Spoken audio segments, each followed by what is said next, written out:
بسم اللہ الرحمن الرحیم۔ حضرت عائشہ صدیقہ رضی اللہ تعالی عنہا فرماتی ہیں کہ ایک رات رسول اللہ صلی اللہ علیہ وسلم میرے پاس تھے۔ آپ نے چادر رکھی اور جوتے مبارک اتارے، پھر آپ صلی اللہ علیہ وسلم کروٹ کے بل لیٹ گئے۔ بس آپ اتنی دیر لیٹے ہوں گے کہ جتنی دیر میں آپ صلی اللہ علیہ وسلم نے یہ گمان کیا ہوگا کہ میں سو گئی ہوں۔ جب آپ نے یہ خیال فرمایا کہ میں سو گئی ہوں، آپ نے نہایت ہی آستگی سے اپنی چادر اٹھائی اور نہایت ہی آہستہ سے جوتے پہنے اور دروازے سے باہر نکلے اور نہایت ہی نرمی اور آستگی کے ساتھ دروازے کو بند کیا۔ تو میں بھی اپنے آپ کو ڈانپا اور رسول اکرم صلی اللہ علیہ وسلم کے پیچھے چلنے لگی، یہاں تک کہ رسول اکرم صلی اللہ علیہ وسلم جنت بقیع میں پہنچ گئے۔ پھر آپ کافی دیر تک کھڑے رہے۔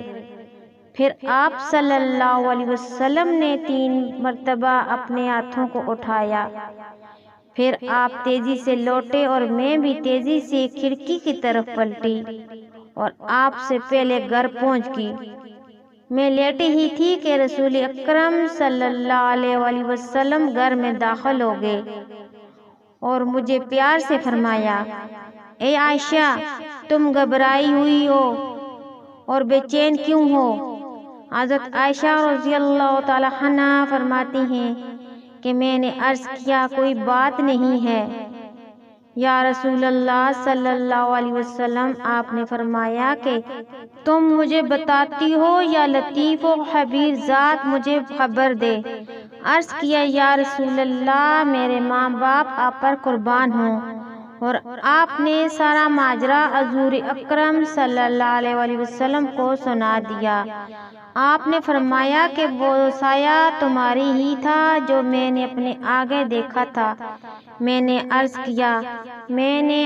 کیا جی ہاں۔ چنانچہ آپ نے مجھے پیار سے مکہ مارا جس سے مجھے تھوڑی سی تکلیف محسوس ہوئی، اور پھر فرمایا، کیا تم یہ گمان کرتی ہو اللہ اور اس کا رسول تمہارے ساتھ کوئی ناانصافی کریں گے؟ حضرت عائشہ رضی اللہ تعالی عنہا نے عرض کیا، لوگ جتنا بھی کسی بات کو چھپا لیں لیکن اللہ تعالیٰ اس بات کو جانتا ہے۔ پھر آپ صلی اللہ علیہ وسلم نے فرمایا، ہاں، میرے پاس حضرت جبرائیل علیہ السلام اس وقت آئے تھے جب تم نے مجھے دیکھا تھا، پس انہوں نے بھی پوشیدگی اور آہستہ سے آواز دی اور میں نے بھی انہیں آہستہ سے جواب دیا تاکہ تمہیں خبر نہ ہو۔ جب میں انہیں یہ سمجھایا کہ تم سو چکی ہو تو میں نے تمہیں جگانا مناسب نہ سمجھا، اور یہ کہ کہیں تمہیں جگانے سے تم خوفزدہ نہ ہو جاؤ۔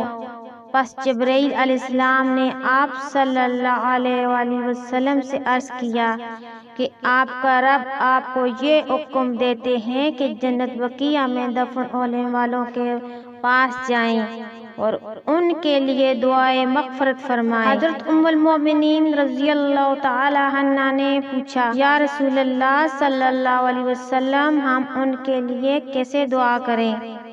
آپ صلی اللہ علیہ وسلم نے فرمایا، تم یوں کہو، سلامتی نازل ہو مومنوں اور مسلمان مردوں اور عورتوں پر ان گھروں میں رہتے ہیں یعنی قبروں میں دفن ہیں، اور اللہ تعالیٰ رحم فرمائے ہم میں سے ان لوگوں پر جو موت میں ہم سے سبقت لے گئے ہیں، ان پر بھی جو ان کے پیچھے رہ گئے ہیں یعنی زندہ ہے، اور بے شک ہم ایک دن انشاءاللہ تم سے ملنے والے ہیں، یعنی ہم بھی موت کا ذائقہ چکھ لیں گے۔ حضرت عیسیٰ علیہ السلام ایک مرتبہ اپنی سیرت و صحت میں تھے، انہوں نے ایک بلند چوٹی کی طرف دیکھا، اس پہاڑ کی چوٹی پر ایک ایسا سخت پتھر دیکھا جو دودھ سے زیادہ سفید تھا اور اس کے گرد پھرنے لگے۔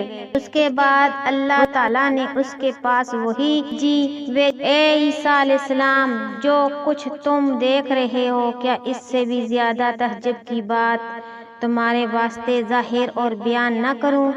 حضرت عیسیٰ علیہ السلام نے فرمایا ہاں اے میرے رب۔ اس کے بعد ہوا یہ کہ اس سے ایک ایسا بزرگ ظاہر ہوا جس کے بدن پر بال کا کرتا تھا، اس کے ہاتھ میں سب چھڑی تھی اور اس کی آنکھوں کے سامنے انگور تھے اور وہ کھڑا نماز پڑھ رہا تھا۔ پس حضرت عیسیٰ علیہ السلام نے ان سے فرمایا اس پتھر میں کب سے اللہ تعالیٰ کی عبادت کرتے؟ اس نے کہا 400 برس سے۔ حضرت عیسیٰ علیہ السلام نے عرض کیا اے میرے آقا، کیا میں کہہ سکتا ہوں کہ تو نے کوئی مخلوق اس سے افضل پیدا کی ہے؟ پس اللہ تعالیٰ نے اس پر وحی نازل کی، بے شک محمد صلی اللہ علیہ وسلم ان کی امت میں اگر کسی نے شعبان کا مہینہ پایا اور اس نے 15 شعبان کی رات کو نماز پڑھی تو اس کی یہ عبادت میرے نزدیک 400 برس کی عبادت سے افضل ہے۔ اس کے بعد حضرت عیسیٰ علیہ السلام نے کہا اے کاش میں محمد صلی اللہ علیہ وسلم کی امت میں ہوتا۔